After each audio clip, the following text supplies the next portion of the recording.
97.4 foot avec Arrigé, la clim à la Réunion. 97.4 foot avec le garage Arayapin, le spécialiste de la carrosserie.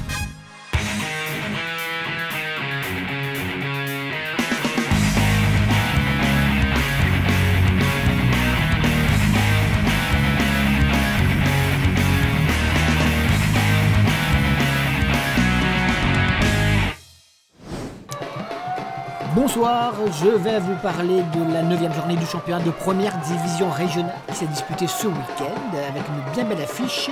Et on commence par cela, Saint-Pierroise, Saint-Denis Football Club. La Saint-Pierroise n'a pas attendu longtemps, 9e minute pour faire valoir son statut de leader du championnat.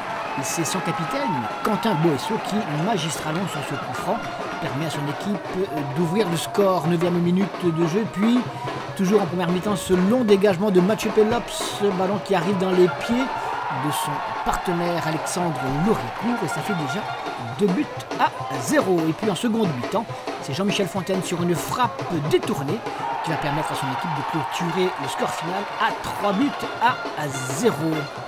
Le leader est intouchable.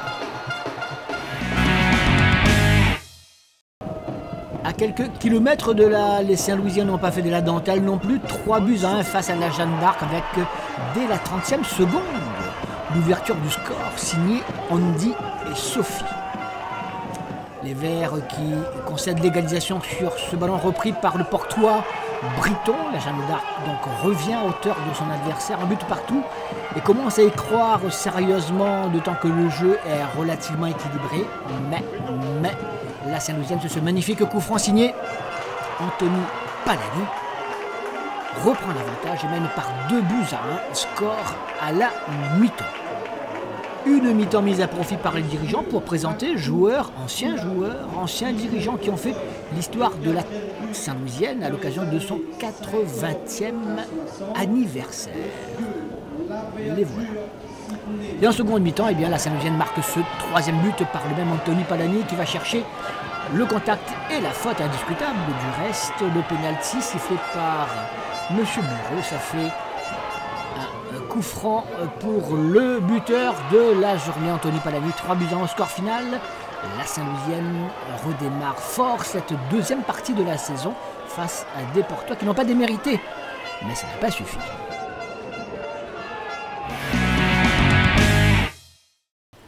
Direction le stade de la Redoute où l'équipe du SDFA tout de blanc vêtu ouvre le score à la 15e minute par Miyadji face au gardien de Sainte-Suzanne Château. Un match un peu bizarre parce que les Dionysiens vont marquer 3 buts. On a vu le premier, on voit le deuxième, toujours en première mi-temps, grâce à ce contre favorable signé Yannick Simata, le capitaine dionysien, 2-0. Une équipe dionysienne qui est encore un peu en convalescence face à Sainte-Suzanne, un concurrent direct pour ne pas descendre en seconde division en fin de saison. Et puis 3e superbe but signé Jonathan Scholl, 56e minute, 3-0. On croit que tout est plié, bien pas du tout. Sainte-Suzanne va se révolter, marquer 3 buts à son tour, d'abord sur ce gros cafouillage devant les buts dionysiens, 3-1. On se presse et on a raison car sur ce corner, le 2e but pour Sainte-Suzanne qu'on va attribuer à Christopher Morel et Stéphane Mirlot, 3-2.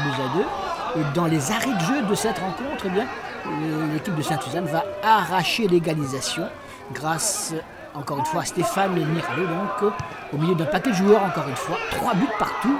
On ne s'est pas ennuyé au stade de la Redoute dimanche après-midi.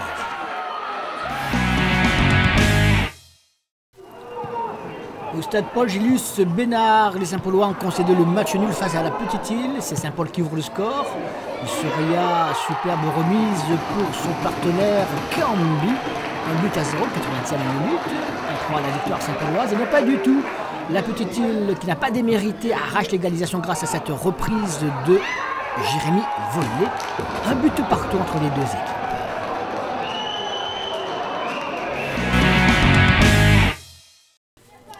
L'équipe bénédictine avec le maillot rose marque le premier but de cette rencontre avec un but contre son camp de Sonny et Sigismo sur ce coup franc d'Alexandre Faconnier.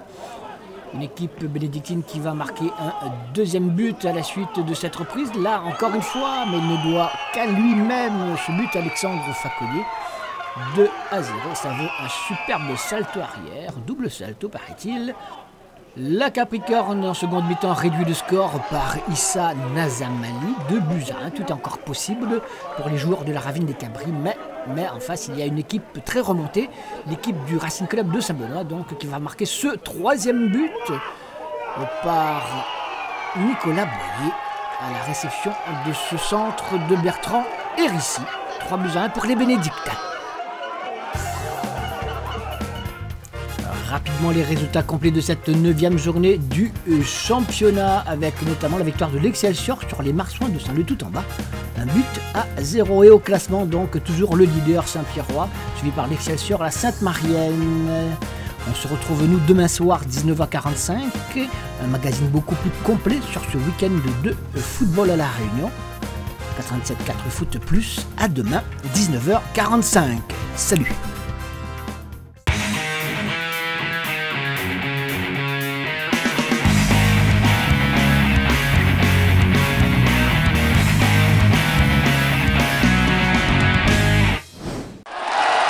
« 97.4 Foot avec Arrigé, la clim à La Réunion.